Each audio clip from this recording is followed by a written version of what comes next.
May thy knife chip and shatter. May thy knife chip and shatter. So, as you can probably tell, today on the Blurred Wire, we are talking about Dune Part Two. And we had to start with at least what's my favorite quote from the entire film. Is that your like? Where does that stand in the quotes for the film for you? Oh, I was quoting Elvis Presley. I wasn't Oh, quoting. Yeah. Did you not I see thought we were Elvis? doing. Oh, I didn't get a chance to see it. I guess it's Did I? just I think I saw the wrong Austin Butler movie. possibly. You know, I think I did. it's probably Shoot. hard to imagine that they're the same actor after seeing those two movies. He had a little bit of the Elvis in him. You can Spoiler see it. alert. He Yeah. had a little bit of that Memphis twang on Arrakis. So I think with obviously because Dune Part Two, there is so much to unpack. We're gonna have to do our own Part One and Part Two for Dune Part Two. So we'll start with a spoiler free. So if you haven't seen it, if you're fine to watch this, we'll stay away from spoilers and we'll check each other to make sure that we don't spoil anything, but just to give a base review. And then in a couple of weeks, we'll do a spoiler one just to make Just, sure. just to make sure in case you feel you want to go in blind, which I highly recommend. Please do Oh, go yes. in without seeing as much as you can. Yeah, like you don't need to know from us that it's good before you go see it because it truly is. It truly is. And even while I was in the theater, I remember thinking like, is this as good as everybody says it is? And then I was like, yes. Oh, Yes, it is. I had a friend of mine who got to see it opening night and then went with Oh, me the next day, the next morning when I got to go. He said, "You can set your expectations all the way like up here hmm. and it will still exceed them." It still And did. and it still did for me because my expectations were through the roof. And I think that's a powerful point, powerful part of avoiding spoilers because I think that worked so well because the trailer hid a lot of the parts that made the movie great. It still allowed you to be surprised and be blown away by the movie. Even all the stuff that because like nowadays with movies, you hear almost everything about it weeks before it's ever in theaters. Hmm. Reports and stuff, everybody talking about, theorizing, especially Yeah. with Marvel movies. So it's very rare for a movie to be able to come out and not be kind of blown to bits by speculation before it comes out. And this movie is an excellent example of not having to go through that. And it Yeah. created a masterpiece that like just left me like sitting in my seat. Like I just got to experience that. I think it helps that the story being told is like 60 years old anyway. Yes. A lot of So people like don't know it. it's Yeah. yeah, it's like Yeah. it's gonna be different. It's not gonna be one to one, but Hmm. it's gonna be you already know the story. So I guess we'll start like what are some standout actor performances for you? Again, we'll try to keep it spoiler free, but standout actor performances. Yeah, we're only gonna be talking about things that you may have been able to see in the trailers Hmm. before release. Um stand out for me, I mean, Timothy is incredible Yep. in this film. Yep. Um he I think he did an impressive amount of growth on the character level from part one to part two. He's very cautious, almost at times like a wide-eyed deer in part one, kind of just Yeah. staying in the background, taking in everything as it's being presented, standing behind his father or his mother as they are taking the lead and he's observing how to do things. And in part two, we get to see him act. Yep. Um, and boy, does he act. Oh my He gosh. there's a lot of subtlety in certain moments, and there's some scenes towards the end where he delivers a lot of like power um in his voice, and it's incredible. And I mean, based upon the trailers and the reviews, I was kind of thinking Austin Butler is going to steal the show for his performance because that's kind of what everything was gearing up towards. Is what it looked like. Like he was gonna kind of be like, that guy that. But this was Timothy Chalamet's movie. That Hmm. like after seeing it, I was like, oh yeah, he did not allow, like he didn't allow himself to be outacted, and like I said, Austin Butler was phenomenal. Obviously, Hmm. um, did you know, like, I don't know, do you remember growing up on like Zoe 101 and stuff? Because I used to watch No, that a lot as I a kid. didn't know it was him. I did not know that was Austin Butler because he's also the dreamy kid from iCarly that Sam and Carly are Yes, like so thirsting over funny. that plays guitar. I had no idea. I saw this TikTok that was like Austin Butler's career, and I was like, "Excuse me, I you don't didn't get to even clock me like that at 10 a.m." I didn't even realize he was in Elvis. And then I knew the name and I recognized it. And I knew I was like, oh yeah, I'm pretty sure he was like a teen star.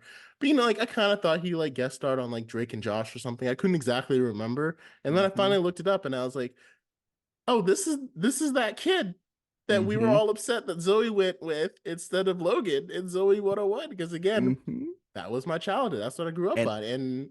And Hannah Montana. He was in Hannah Montana as well. He made the yep, rounds for he was like, that dreamy kid with all that. mhm.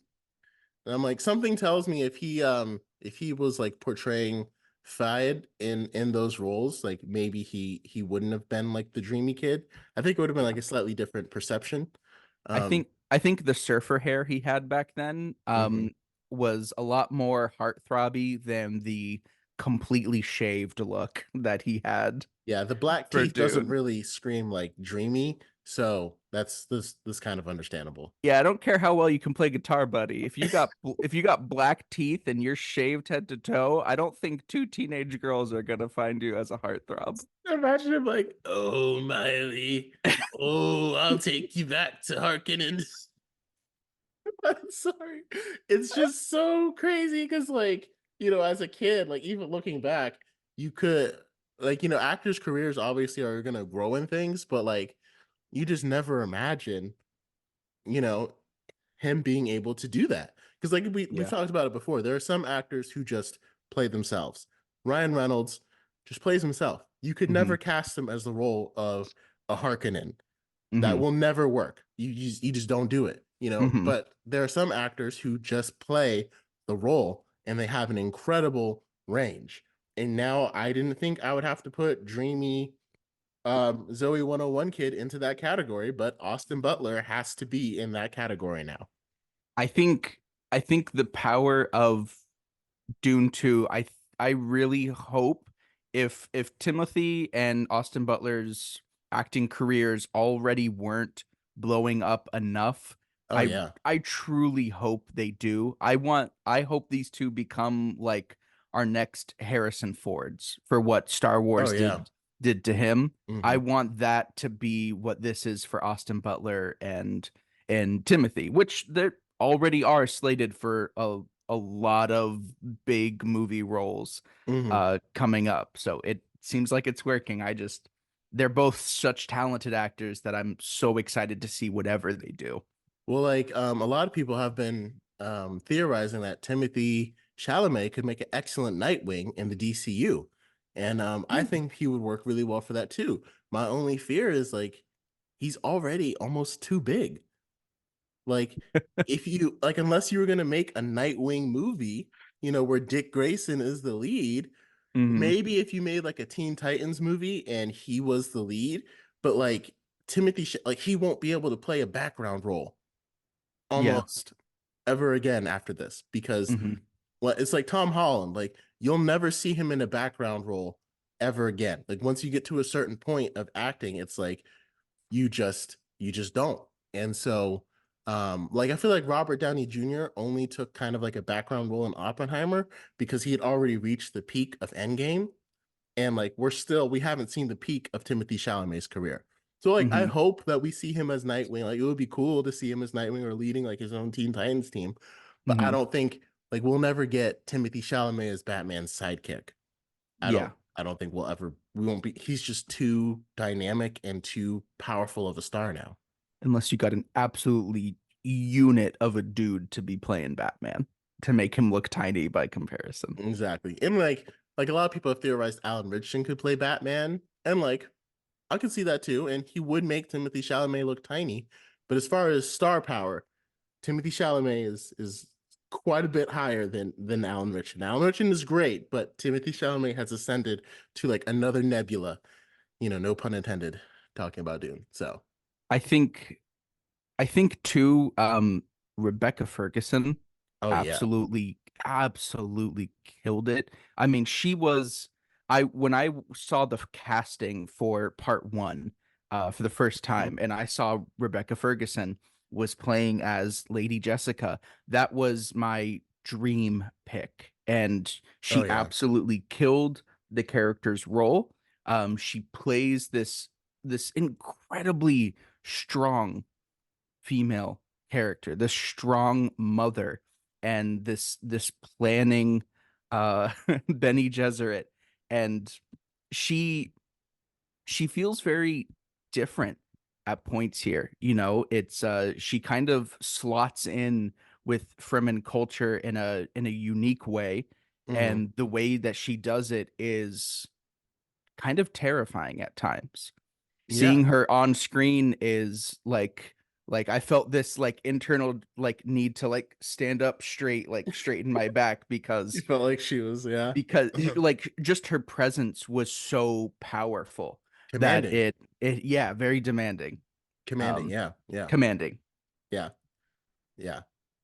I think she was absolutely incredible, and like we didn't really talk much about the actors in part one, because like I thought Jason Momoa did a good job playing Duncan Idaho. It was a good performance. It wasn't like like blown away, but it Hmm. was a good, very solid performance. He captured the character very well.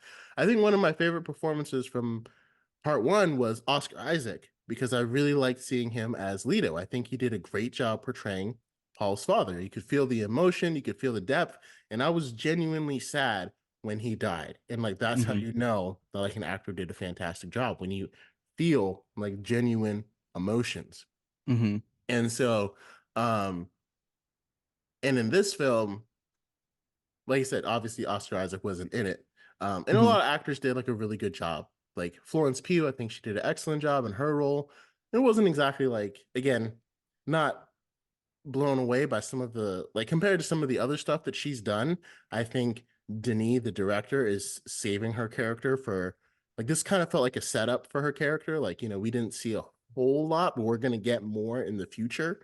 But like you said, Rebecca Ferguson, Austin Butler, Timothée Chalamet, and Zendaya. Like those are kind of my Hmm. standouts in acting performances for this film. Which, to circle back to Florence Pugh, her role from book to screen was incredibly limited. Like if Hmm. I'm trying to remember, it's been a minute since I've read Dune, but I believe she has, if any, lines of dialogue, like one or two.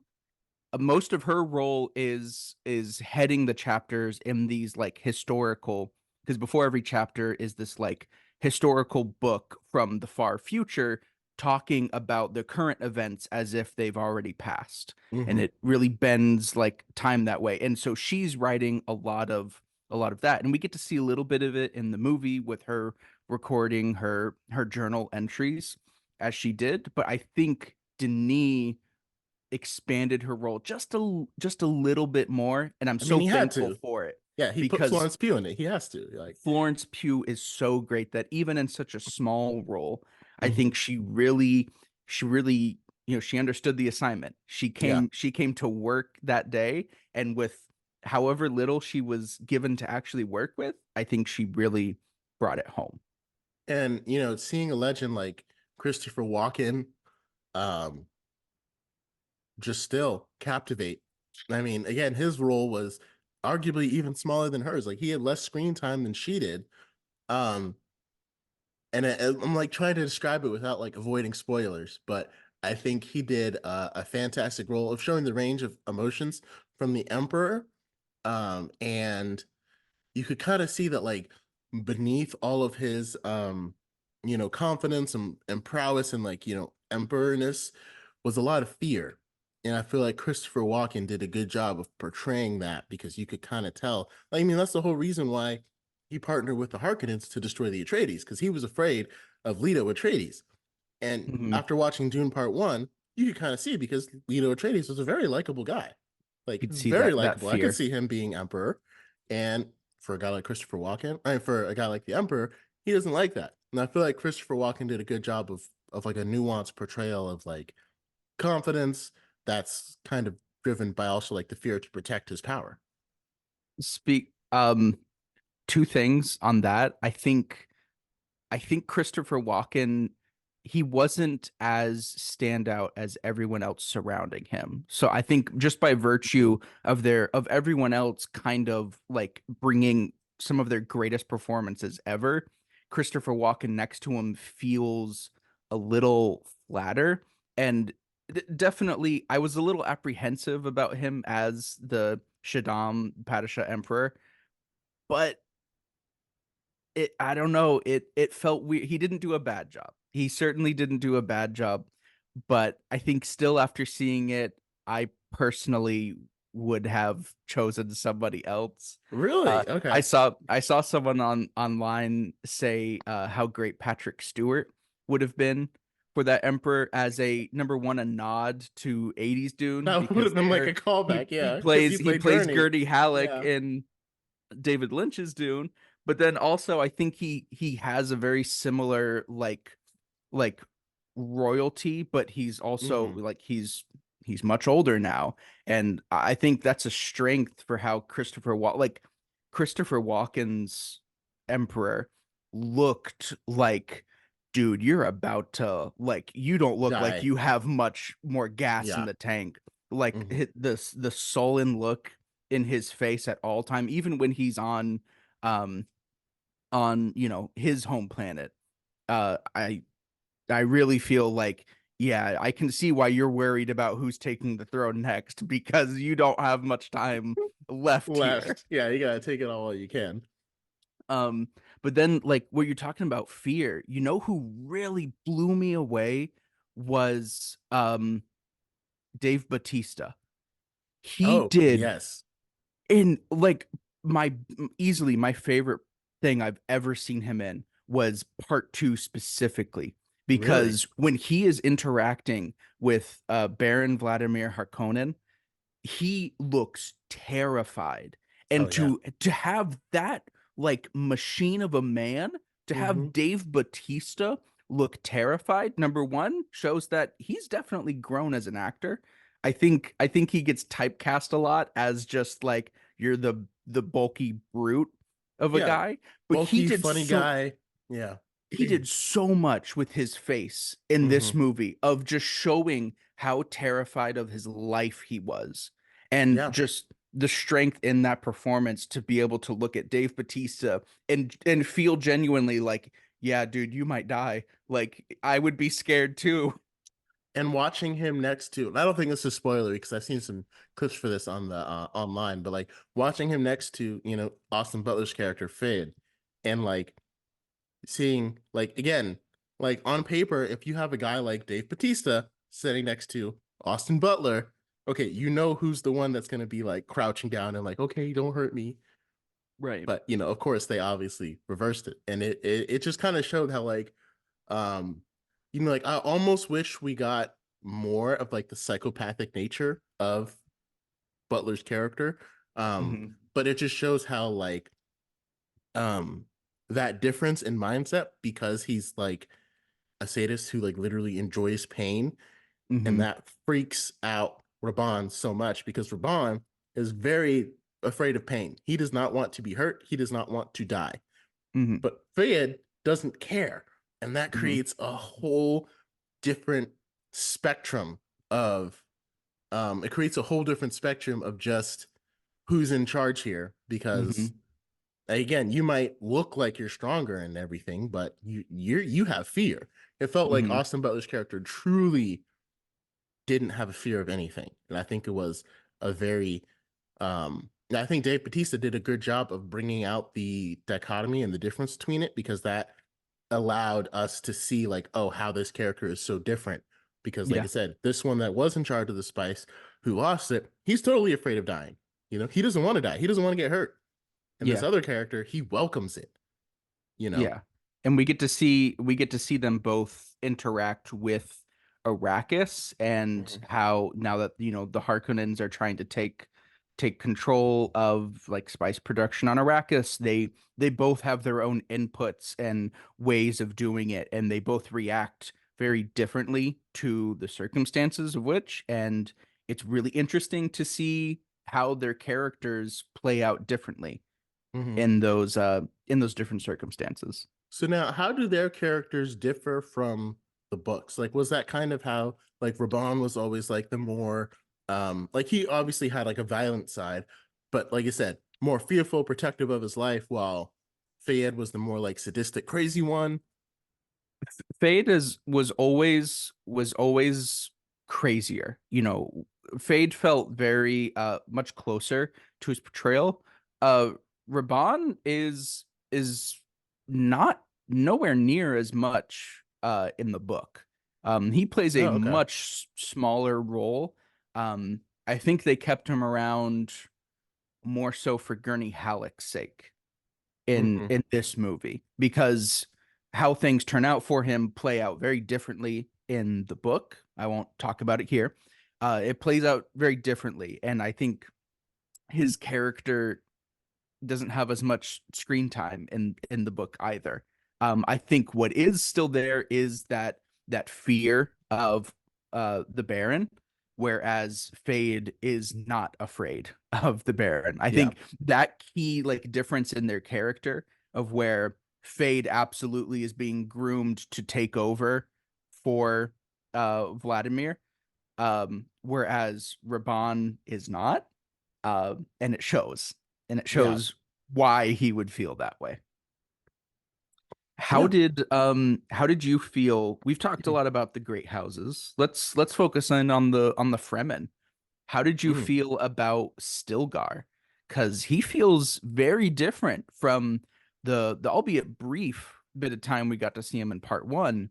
He takes up a very different role, and almost a comic relief role in this That's what I movie. was, because like the in the beginning, I was like, because like Dune Part One, like I was really impressed with Dune Part One. I'll say because it is definitely not a comedy, not Hmm. even close. I don't think there's a shred of anything funny within that movie at all.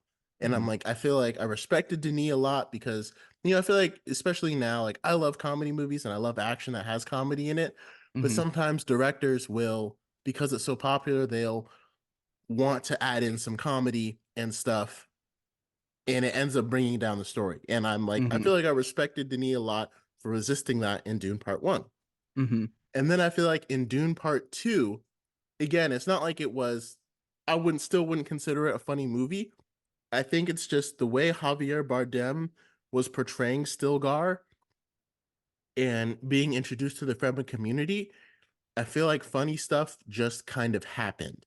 Like Hmm. in the movie theater, like the audience around me like kept laughing. I'm like, why are you guys laughing? Like Hmm. it's about to pop off. But Yeah. it's like we're getting to know the Fremen, we're getting to know their community, and they're not all like, rigid, it's like a very different portrayal. Because like when you look at we got to know the House of Atreides a lot more in the first one, and they're all Yeah. very proper, prim, and it's like the Fremen are they're living off the land, but like when that chick makes a joke like, oh, she's about to drink worm piss, it's like, Hmm. it's like the Fremen is like more of a community, and Yeah. so it really helps you get to know them. And I think like I don't think Javier Bardem did that on purpose. I think it's just like when he saw Stilgar and the way he was portraying him, and I feel like it just kind of ended up happening. And like at first I was like, oh, I guess this is funnier than I imagined. And it wasn't until I got to the end that I realized how important that was. But also Yeah. I think Javier Bardem is a very like I didn't realize how powerfully religion would play into this film. Hmm. We kind of get glimpses of it in the trailer, but again, try not to spoil too much. And for him to become, because there's even a sneak peek where he shows how much he's invested in Paul. And like in the first film, in the very brief appearance, he was like, if you live or if you die, whatever. Right. But then you realize, like in this film, he said that because in the back of his mind, even in the first film, he was hoping that Paul was going to be this promised Messiah, but he couldn't Hmm. just put his faith in him right away. He had to give him a chance to prove himself. And Right. then even And after that, it's not until he defeats Jameis yeah, that he, oh, this could be the this Lisan Al could be the Gaib. guy. Yeah. And so then, and it's so interesting to see. And I kind of wish we got more of that between, is he the Lisan Al Gaib, or is that just a myth? And the way Yeah. Zendaya's character, that's why I think her performance was really stand out too. And I think from the books, like I think Denis really decided to give Shani a much more pivotal role, because I don't think, like, even watching the Dune 80s movie, like the actress that plays Shani, she pops up on screen to make out with Paul, and that's it. Like, I don't think she has a speaking line in that movie other Yeah. than I just made out with Paul Atreides and we had a kid together. And so I think Denis definitely gave her a much more pivotal role. And seeing her interact with Stilgar, and again, just the, is this the Lisan Al Gaib or not? It's like, or is that just a myth? And the way she believes, like, the Fremen should be the one to save the Fremen. We shouldn't be having an Well, outsider be our, yeah. Yeah, yeah. we don't want to get too much into that part because I Oh, think is that that spoilery? I don't remember that being in the trailer myself. The dissidence of religious, Versus not? Okay. Well, because I think that really leads into the the main like conflict of the the film. sport, yeah, the spoiler parts of it. Well, then we will move As- away from that right now. Sorry, guys, because we told you that was spoiler free. um I think, yeah, so you give a lot there. When it what you were first talking about, like the tension and the comic relief, I think it absolutely does an amazing job at building that sense of community Hmm. that the book was always trying to do. It just did it in a very different way. It made the Fremen a community by how much they relied on each other through structure, how all of their systems are built in place that no one's just thinking for themselves. Every action, every job by a person is for the benefit of the community as a whole, the Fremen. In this movie, I think, as just be by it being a movie, we get to see that, and we get to see that by them laughing Hmm. and them being together, because you don't really get that in the book, and I think that's the Okay. perfect way to change it for a movie, because we get to see there's nothing that clicks in your head quicker than just a group of people laughing after battle as like y'all are tight. Like you guys Exactly. are like this. Like you would die for each other right now. Even though you may have differences when it comes to religious beliefs or how things may end up, like you guys are ride or dies, all of Yeah, you together, the Fedaykin. exactly. But then And too, it being like comic relief, I think serves twofold, because in the first mhm, part, both parts of Dune are tense, but for different reasons. Part one is tense because it's very like secretive and political and like whisperings and plottings.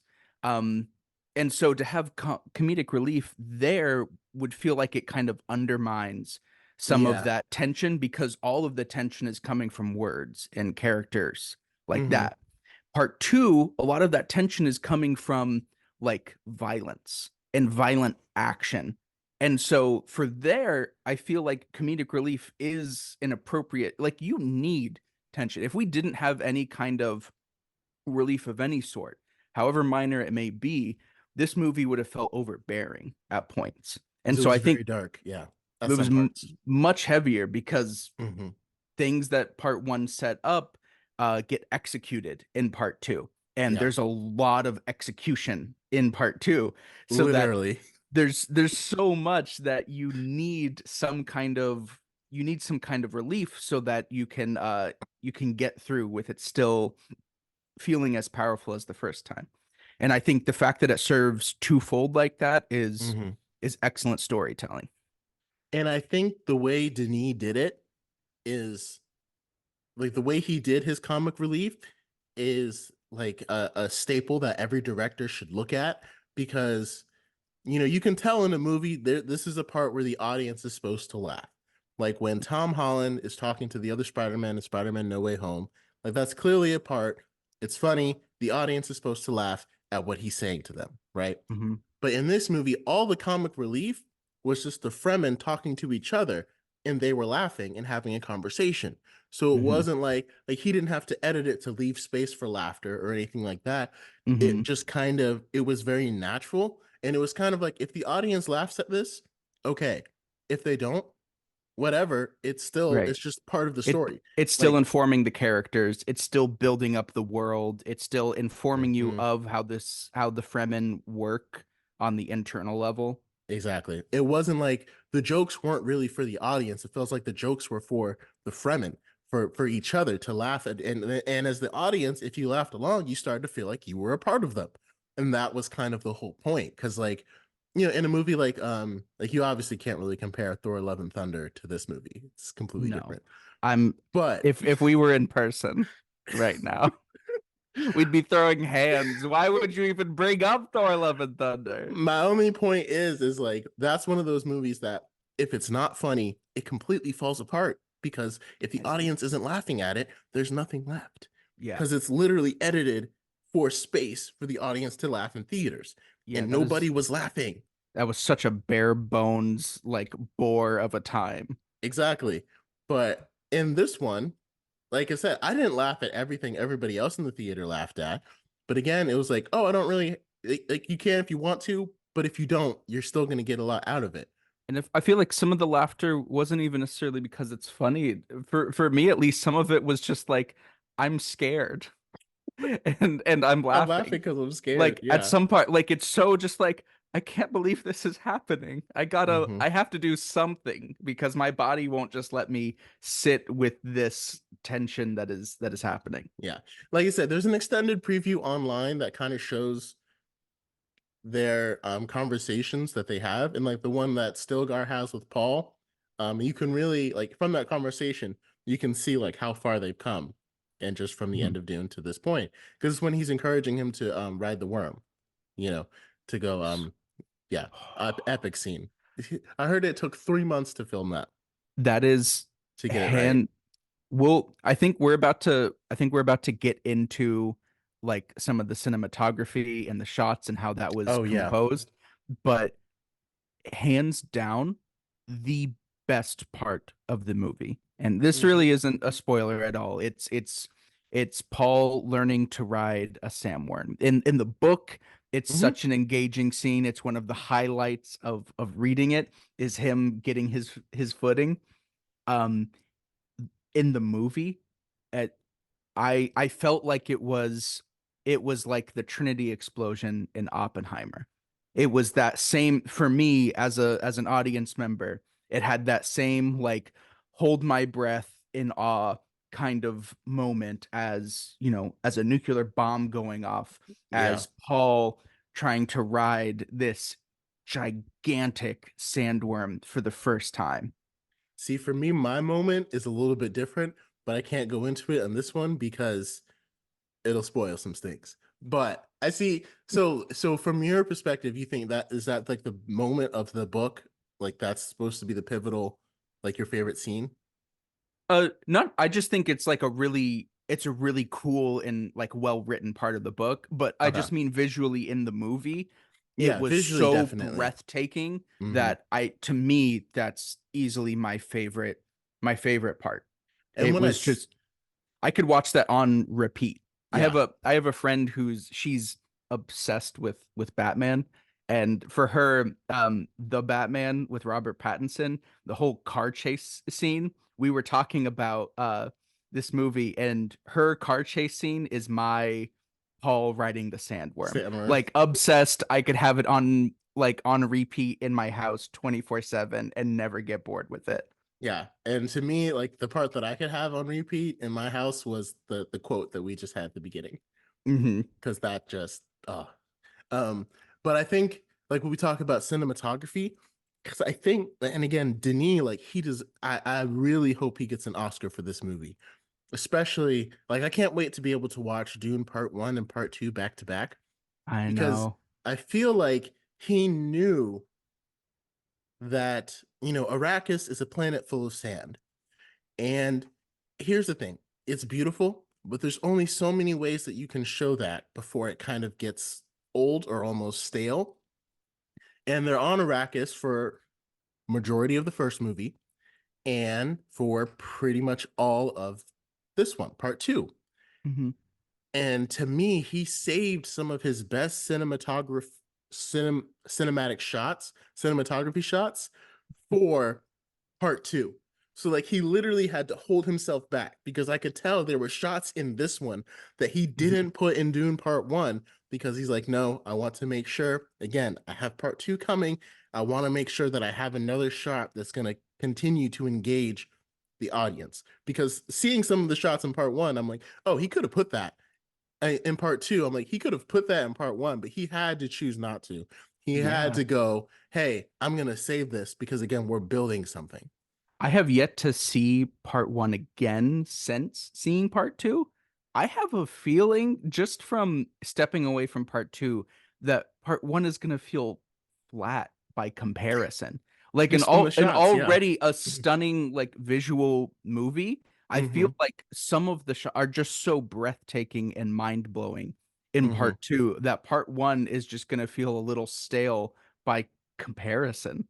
Right. Like I'm gonna see part two again, but I don't think I'm gonna watch part one until they're both out, and then I'm just gonna watch them back to back.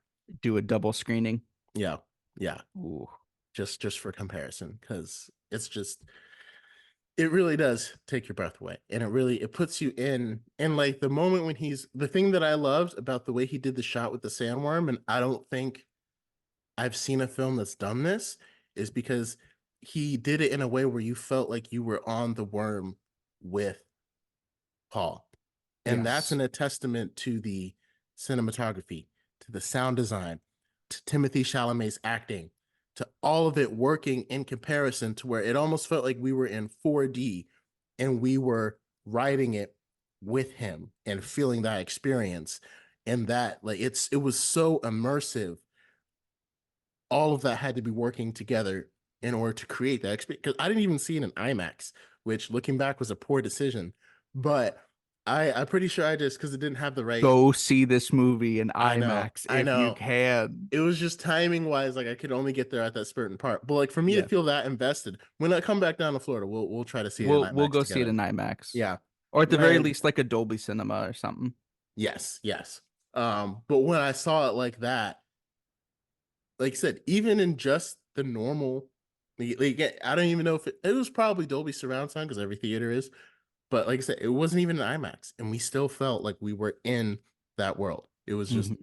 absolutely phenomenal. It is a phenomenal film, and it is going to clean up at the Oscars because I mean, especially with everything that we know is coming out this year, I don't see any film that's competing with it. And again, I was watching it, and I was like, because like most of my knowledge of Dune comes from you because something that I always knew that You're you loved welcome. growing up. Yeah, thank you.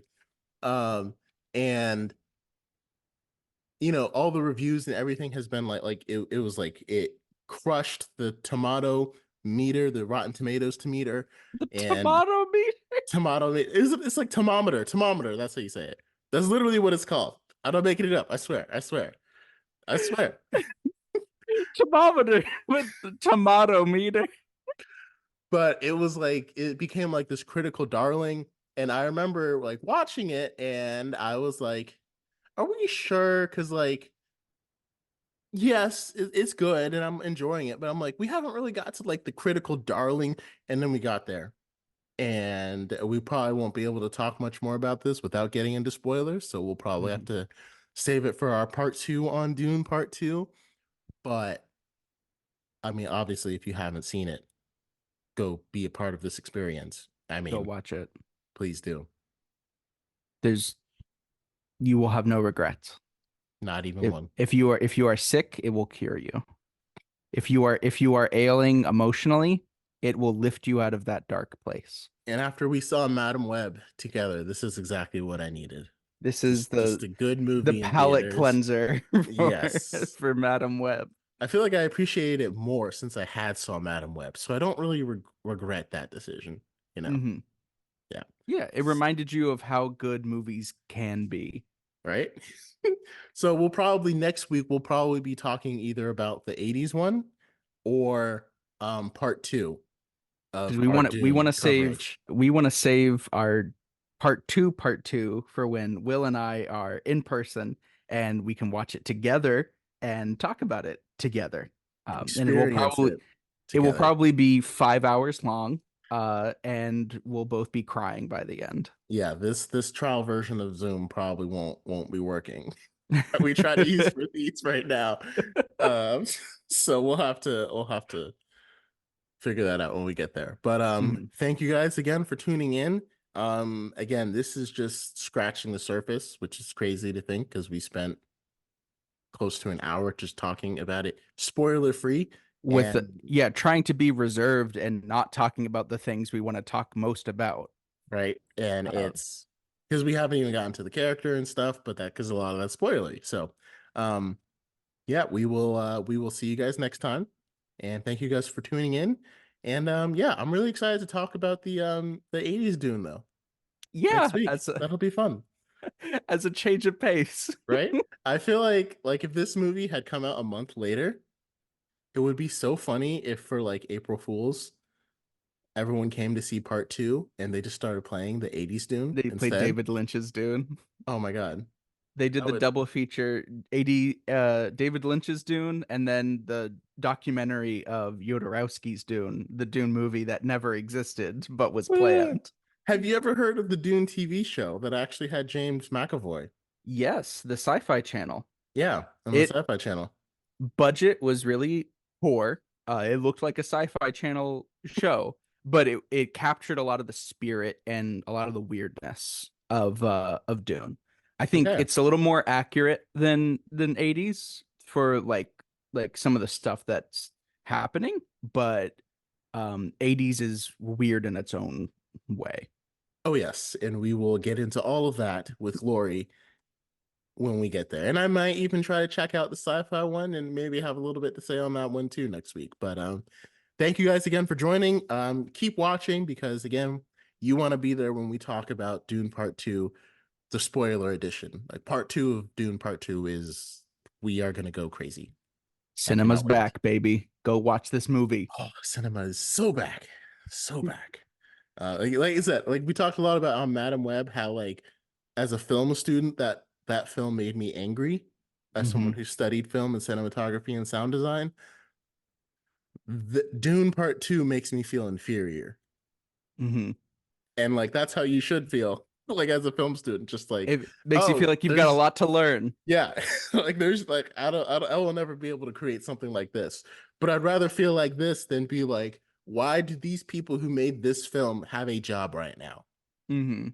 Like, and that's how we should feel. I feel like with $1 million films. Yeah. Just saying. So, we will see you guys next week to talk about the '80s Dune. And again, thank you so much for watching. And Ty, thank you again for coming on with me. Happy to. Go watch this movie, form your own opinion. Please do. We'll see you next week.